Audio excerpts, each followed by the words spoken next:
Olá, muito boa tarde a você. Eu sou Adalberto Piotto e seja bem-vindo ao Cenário Econômico pela TV Brasil, diretamente daqui dos estúdios da BMF Bovespa, no centro de São Paulo. Num dia em que o IBGE informa que o PIB brasileiro caiu 3,6% no ano passado, em 2016, na pior recessão da história, contando evidentemente o biênio 2015 e 2016, os 2 anos com queda do PIB, o governo aponta para o futuro. Fala de reforma tributária e diz que a retração econômica do ano passado é imagem de retrovisor. Parece ser o que pensa, curiosamente, a indústria automobilística. A Anfávia divulgou também hoje de manhã, que a produção de carros, caminhões e ônibus cresceu no país 39% em fevereiro deste ano, comparado ao mesmo período do ano passado. E as atenções do dia foram voltadas à queda do Produto Interno Bruto brasileiro pelo segundo ano consecutivo desse duro biênio de 2015 e 2016, aliás, de vida dura também para os brasileiros. O Produto Interno Bruto é a soma de tudo que se produz no país. O principal objetivo do PIB é medir a atividade econômica e o nível de riqueza do país. Quanto mais se produz, mais se está consumindo, investindo e vendendo. A repórter Carolina Pessoa acompanhou a divulgação pelo IBGE no Rio de Janeiro e tem mais informações sobre o PIB. Essa é a primeira vez que o PIB tem 2 anos de quedas seguidas e é o pior recuo desde 1948, início da série histórica. Com esse resultado, o PIB voltou ao mesmo patamar do terceiro trimestre de 2010. Na análise por setores da economia, o pior desempenho de 2016 foi na agropecuária, que registrou queda de 6,6%, principalmente devido à diminuição das safras do milho, trigo e soja, que representam 60% da agricultura brasileira. Já a indústria teve queda de 3,8% e o setor de serviços 2,7%. Também houve queda nos investimentos, no consumo das famílias e no PIB per capita, que é a distribuição do PIB entre a população. Do Rio de Janeiro, Carolina Pessoa, para o Cenário Econômico. Bom, vamos então decupar um pouco essa divulgação do Produto Interno Bruto pelo IBGE, reforçar inclusive alguns números aí que a Carolina nos trouxe aí. Nós preparamos algumas artes para mostrar esses números do IBGE sobre o PIB aí. Vamos lá. Olha, o primeiro valor do PIB aí. Em 2016 se produziu no país, as riquezas todas somam 6 trilhões e 300 bilhões de reais. O número impressiona, mas é uma queda de 3,6%, só para se ter uma ideia. Agora a gente tem um comparativo do PIB brasileiro desde 2010, num gráfico. São dados estatísticos que merecem uma observação porque há diferenças expressivas em relação ao momento econômico. Vamos dar uma olhadinha no gráfico aqui, só porque a gente tem, olha, em 2010 houve um crescimento de 7,5%, depois já começou a ter uma queda de 4%. Em 2013 teve esse solavanco um pouquinho para cima de 3%. Em 2015 e 2016, essas duas quedas que estão formando esse biênio aí com a pior queda do PIB histórica, aí, de menos 3,8% em 2015 e uma queda também acentuada agora em 2016. Bom, para falar um pouquinho mais sobre esse assunto, a queda que se tem agora em 2016, que o ministro Meirelles chamou hoje, durante uma entrevista logo de manhã, de olho no retrovisor, seria consequência de políticas econômicas de governos anteriores. Isso foi a afirmação, inclusive, do ministro da Fazenda. O governo está falando agora de crescimento econômico sustentável. A expressão sustentável vale ser explicada. A expressão refere-se exatamente a quando a política de desenvolvimento reúne condições sólidas de permitir o crescimento da economia por anos seguidos, sem esses solavancos que nós no Brasil estamos acostumados há muito tempo. Ou seja, tendo-se um ambiente mais previsível para uma agenda de negócios. As reformas estruturais, como a tributária, a da Previdência e a trabalhista, seriam, segundo o governo, essas garantias para se promover a retomada sustentável, eu volto de novo à expressão usada pelo governo hoje, da economia do país. O que nós tivemos em alguns momentos de crescimento do país chama-se na economia de sensação de conforto. Você acha que está bem, de fato, você tem recurso, mas aquilo não pode ser repetido no ano seguinte. Ou seja, agora está se trocando sensação de conforto que gera. Normalmente, política de populista tem sensação de conforto, mas gera agora uma perspectiva de crescimento sustentável. Aliás, essas reformas que permitiriam recuperar as quedas de vários setores aí do PIB, como a gente pode ver agora, segundo os gráficos ali. Olha, na agropecuária teve uma queda de 6,6%, a indústria de 3,8% e serviços de 2,7%. Tudo isso levou o IBGE a também mostrar uma queda no consumo das famílias, que tem aí o gráfico que você já acompanhou, de 4,2% essa queda. Olha, só para você ter uma ideia, consumo de famílias aí caiu. Isso quer dizer menos salário, menos emprego, menos recurso, e aí as famílias estão fazendo muito mais economia. Aliás, sobre todas essas notícias e números, o presidente Temer e o ministro da Fazenda se reuniram hoje com os integrantes do Conselho de Desenvolvimento Econômico e Social, o Conselhão. Isso foi em Brasília. E falaram sobre a queda do PIB. O repórter Pedro Henrique Moreira, em Brasília, acompanhou essa reunião e tem mais informações ao vivo. Pedro, como é que essa divulgação do PIB foi recebida pelo governo? Coincidiu aí com uma reunião que estava programada do Conselho de Desenvolvimento Econômico e Social, Conselhão, que... Daqui a pouco, a gente já está com o Pedro, a informação do Pedro. Nós tivemos um problema técnico, a gente retoma daqui a pouco, então, o Pedro. Antes, então vamos para os dados da Anfávia. Foram divulgados hoje os dados da produção de veículos no Brasil.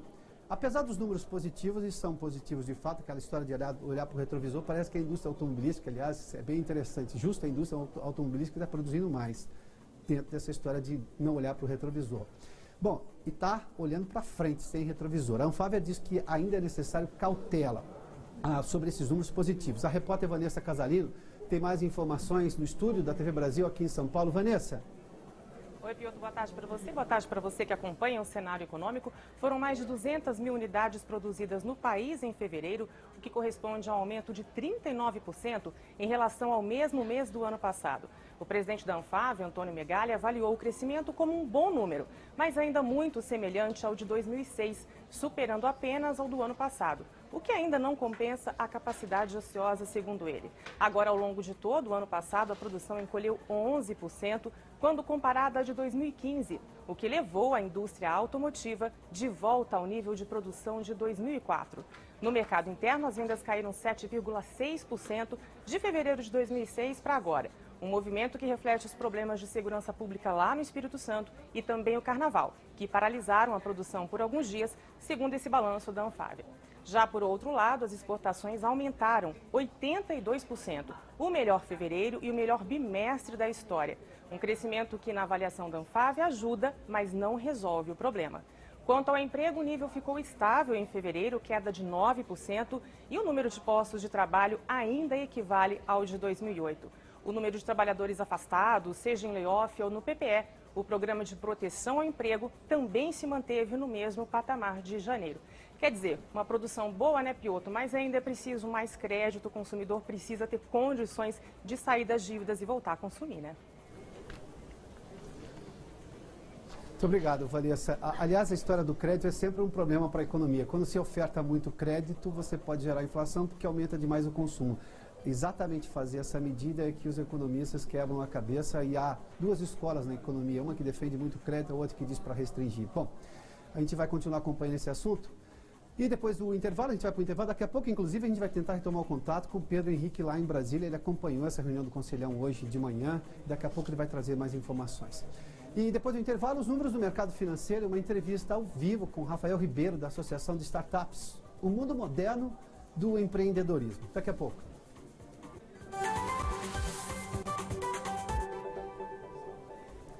Bom, vamos aos números do mercado financeiro hoje. Está aí a cotação do dólar, que já fechou, inclusive. Hoje foi negociado a R$ 3,12, portanto 1,20, ou seja, preciso R$ 3,12.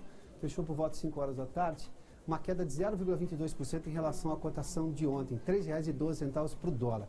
E o índice da Bolsa de Valores de São Paulo, nós temos aqui 65 mil pontos, 65.688 pontos, uma queda também de quase 1% ali, né? 0,98%, esses números do mercado financeiro hoje. Aliás, a gente vai falar agora, o Pedro Henrique, já retomamos o Pedro Henrique em Brasília. Pedro, como é que foi essa reunião do Conselhão hoje? Olá, Adalberto, boa noite para você, boa noite a todos. Olha, aqui em Brasília, esse resultado do PIB repercutiu na reunião do Conselho de Desenvolvimento Econômico e Social, o Conselhão. Teve uma reunião hoje, já havia uma reunião hoje programada e participaram dela o presidente Michel Temer e o ministro da Fazenda, Henrique Meirelles. Meirelles disse que olhar para o PIB do ano passado é olhar para o retrovisor. Ele disse que indicadores mais recentes mostram aí que a economia estaria retomando a atividade. Ele citou como exemplos a venda dos supermercados, a produção de papelão que é usado em embalagens e também a circulação de veículos leves nas estradas. Ele disse que o PIB deste ano vai ser positivo, atribuiu o PIB ruim às políticas econômicas que foram implantadas nos últimos anos e disse também que é normal que a economia demore para se recuperar. Ele comparou a economia aí com um transatlântico, que demora, que muda de direção lentamente. A gente separou um trechinho do que disse o ministro da Fazenda, Henrique Meirelles. Vamos acompanhar.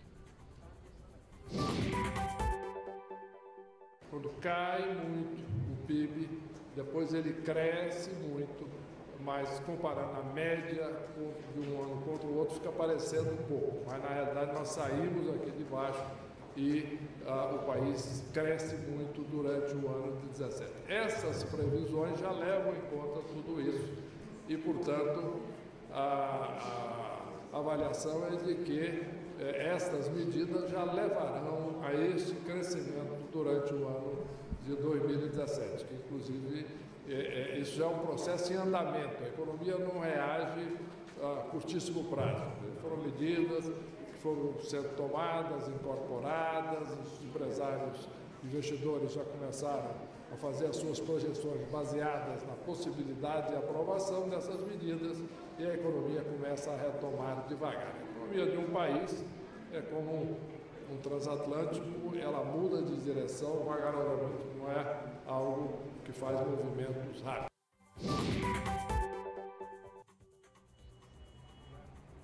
Adalberto, e o ministro da Fazenda e o presidente também falaram de uma possível simplificação aí das regras de dois tributos, dois impostos, o PIS e o COFINS.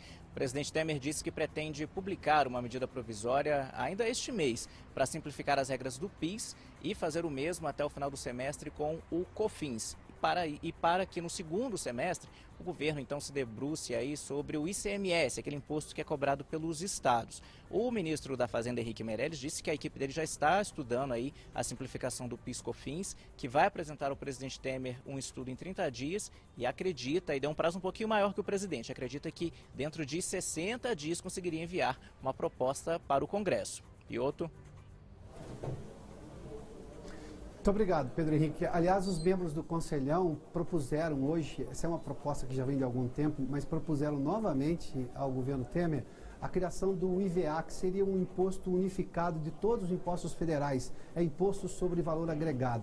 Não é exatamente uma ideia de imposto único, mas vai nesse caminho, ou seja, agregaria-se todos os impostos num imposto só, o que simplificaria a forma de arrecadar. Isso foi proposto pelos membros do Conselho, exatamente esse conselho que foi instituído para ajudar a governar o país.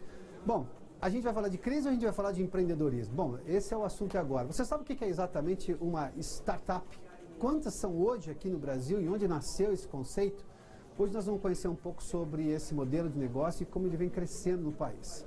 Eu converso aqui com o Rafael Ribeiro, que é da Bem Startup. Rafael, bem-vindo, antes de tudo. Muito obrigado pelo convite. A pergunta é para você. A gente vai falar de crise, a gente vai falar de... A gente vai olhar para o retrovisor ou vai olhar para frente? Vamos olhar para frente, para usar a frase do ministro aí. Não, vamos olhar para frente. Acho que os números mostram por si só o quanto esse mercado de empreendedorismo e de startups brasileiras tem crescido, né? A gente começou o boom mesmo, assim, começou em 2011, pequeno. Hoje a gente já soma aí mais de 4 mil startups cadastradas na base da Associação Brasileira de Startups e vem uma crescente muito grande, né? Enquanto a gente costuma dizer, enquanto as indústrias, as grandes empresas estão tendo que demitir funcionários, abrir concordatas, né? As startups estão crescendo e estão contratando. Hoje, segundo um estudo que a Gama fez, a Gama Academy fez recentemente agora, a gente tem mais de 1.000 vagas abertas em startups. Só em São Paulo são mais de 600 vagas abertas. Então, realmente, a gente está no mercado completamente fora dessa crise, né? Mas startup tem de tudo? Para todas as áreas ou são sempre as áreas ligadas à tecnologia?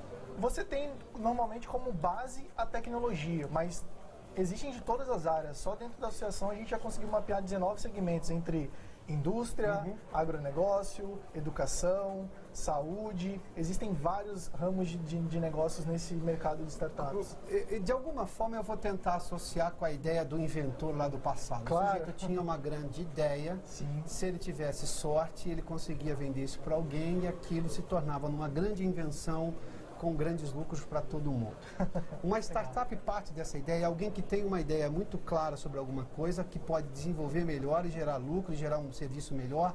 Como é que começa a ideia da startup? A startup, normalmente as startups que têm sucesso hoje, elas partem de um problema real. Então, um problema que a sociedade... Muitos. Mas temos muitas soluções, pelo que eu estou entendendo aí. Exatamente. Startups. Eu acho que por isso que a gente vem realmente crescendo rápido. E o grande diferencial desses negócios de startups é a forma de se reinventar rápido. É a forma de crescer rapidamente. Então, uma startup, ela pega um problema e com um time bom, mesmo que não dando certo, ela não vai desistir no primeiro ponto ali. Ela vai continuar até realmente resolver aquela dor, aquele problema que a sociedade tem. Né? E como é que, por ser um processo novo e às vezes sai de gente muito jovem na startup, Sim, total. Não raro se questiona também qual é a relação de trabalho. Como é que é a relação de trabalho entre quem tem ideia e se ele precisa contratar alguém para começar? Eu vou falar de investimento já, nós estamos na bolsa, é sempre bom falar de investimento. Com certeza. Né? Mas como é que é essa relação de trabalho? Se for, evidentemente, de um só, ele é um empreendedor sozinho, Sim. solitário. Eu acho que o que a gente vê muito hoje são eventos, né? Próprio iniciativas como Startup Weekend, que são eventos de um final de semana que os empreendedores têm a capacidade de executar uma ideia e criar um time. Você vê que o próprio Easy Taxi surgiu de um evento como esse ali, num final de semana se juntou uma equipe, tiveram uma ideia e conseguiram dar o pontapé inicial. O Easy Taxi? Isso. Que é o serviço de táxi por aplicativo. Por aplicativo de táxi. Que hoje está popularizado em vários tipos de serviços semelhantes. 32 países, né? Tá, o Easy saiu de uma reunião dessas? Sim, de uma semana? De 3 dias, na verdade. Começa numa sexta e termina no domingo. A ideia de que startup é muito coisa de molecada é real ou não? Não, acredito que não. Acho que o modelo, o mindset do pensamento desse empreendedor, ele é um pouco diferente. É o empreendedor que tem essa facilidade, essa flexibilidade de se reinventar muito mais rápido. Então, tem essa facilidade de eu errei, mas eu aprendi com o erro, então eu vou continuar tentando e vou ter resiliência para continuar lutando. Então, acho que é essa grande diferença assim, do empreendedor. Mas não é uma coisa de muito jovens, não. Você vê hoje pessoas muito mais maduras nesse mercado, nesse ecossistema, que realmente já passaram por essa curva de aprendizado e entenderam que isso não é uma derrota, isso realmente é um aprendizado. Então, normalmente você vai errar uma, você vai errar duas, você vai errar três, na quarta começa a se encaixar e dar alguma coisa certa. Mas a persistência é que realmente vai fazer eu chegar ao sucesso. Você usou uma expressão que está bastante comum hoje em dia. Aliás, ela é boa, ela vem da física, a resiliência. Sim. Resiliência dos materiais, aliás, é por isso que vem da física, né? Se estuda muito isso em engenharia. Eu fiz técnica em mecânica industrial, por isso essa expressão me é conhecida lá dos meus 18 anos. Aliás, dos 16 anos. A resiliência era justamente quando o material suportava altas temperaturas, oscilação de temperaturas. Por isso que vem da física. E ele não deformava, ou seja, ele conseguia resistir. Rolamentos tem muito material com alta resiliência. E na hora de investir, de conseguir o recurso, ele tem uma boa ideia, aquilo cresceu na cabeça dele, ele conhece aquilo, ele acredita naquilo, mas tem um negócio chamado investimento e recurso para desenvolver. A resiliência nessa hora também de buscar o recurso? Eu acho que sim. De convencer o investidor do outro lado lá? Exatamente. Mas eu acho que o papel do empreendedor hoje, né, nesse processo ao longo dos anos que vem se amadurecendo, é perceptível que o empreendedor está um pouco mais maduro. Então, até quando ele chega hoje para os investidores, ele está muito mais maduro na forma de mostrar as informações e os dados, na hora de negociar o próprio equity da startup. Então, os investidores hoje também estão recebendo projetos um pouco mais maduros, né? Se via lá no passado a pessoa chegando com PowerPoint, sem ter validado. Com PowerPoint. Com PowerPoint apenas, sem ter validado a ideia. E hoje é um pouco diferente. Hoje você vê realmente empreendedores com... Olha, já validei no mercado, já tenho cliente, já dei os primeiros passos sozinho e eu preciso de investidor para realmente escalar essa ideia e chegar num outro patamar. Então, tem um pouco dessa facilidade hoje também pelo amadurecimento do ecossistema como um todo. E como é que, do processo em que alguém tem uma ideia, o que essa pessoa faz? Ela se junta a uma associação como essa? Ele vai batendo porta para tentar recurso. Aliás, de onde sai o dinheiro para isso? Hoje, o melhor dinheiro é o dinheiro do cliente. Eu acho que o mercado é o juízo, né? A gente sempre costuma falar. Descobrir alguém que tem um problema e tentar vender uma solução para ele. Exatamente. Eu acho que esse é o grande erro de muitos empreendedores, eu tenho um problema, vou montar um PowerPoint e vou bater na porta do investidor porque eu preciso de dinheiro para desenvolver essa ideia. Eu acho que esses empreendedores que estão saindo fora da curva, eles primeiro perguntam para o mercado, ver se realmente tem adesão, tem um fit ali com o mercado, para depois ir atrás do investidor. Eu acho que isso torna realmente algumas ideias completamente diferentes. Isso tem lógica econômica básica, mas sofisticada ao mesmo tempo. Exatamente. Criar uma coisa que ninguém quer comprar não faz sentido. Não faz. E acaba se descobrindo isso na dor depois, né?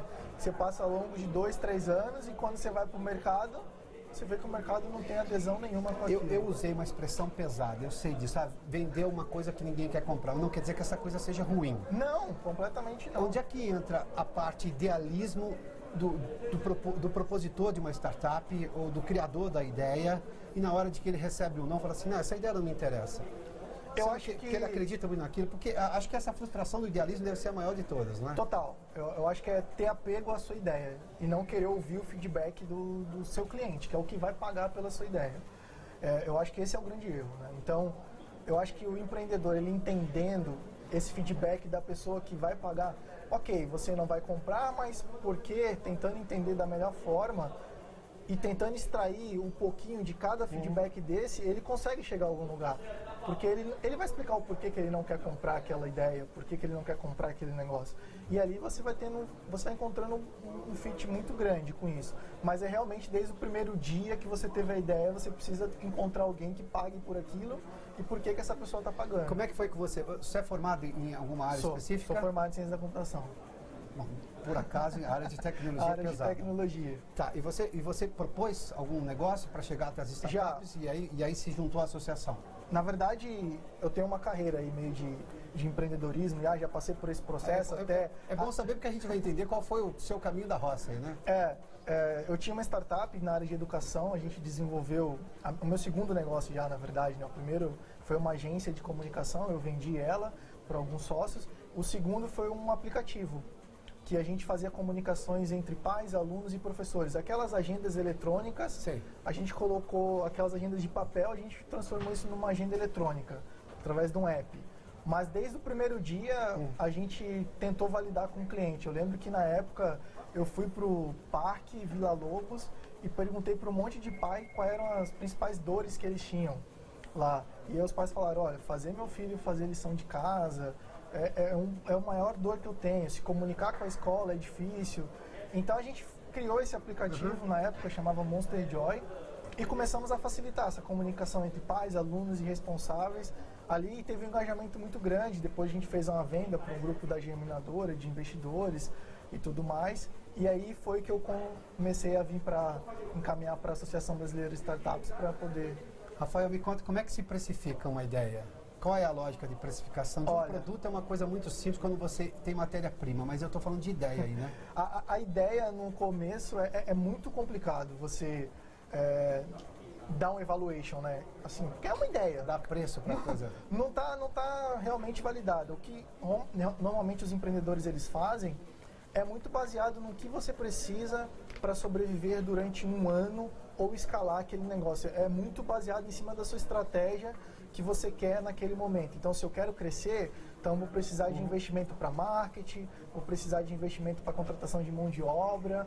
Então, é muito entendimento de cada negócio para realmente aplicar esse valuation. Assim. Vocês têm o endereço, a AB Startup? Temos endereço. Nosso site, podem passar o claro, site? É www.abstartups.com.br. Startups com S. Com S. www.abstartups.com.br. Startups é S-T-A-R-T-U-P. S.com.br. Startups. Isso. Rafael, obrigadíssimo por ter vindo aqui. Pelo convite. Sucesso, viu? Obrigado. A vida de empreendedor no Brasil, para quem tem startup, é difícil? É mais difícil ou menos difícil do que é sempre difícil, mas eu costumo dizer sempre uma frase que o Amúlio, nosso presidente, fala, que não existe difícil para o empreendedor brasileiro, né? Então tem que sempre seguir em frente. Olha, esse é um momento para apostar mesmo. Obrigado, viu? Obrigado, Rafael. Bom, e o cenário econômico de hoje termina aqui. Em seguida tem Rosiane Kennedy com o programa Corredores do Poder e para falar de reforma da Previdência, o grande assunto desse primeiro semestre. Boa noite a você e até amanhã.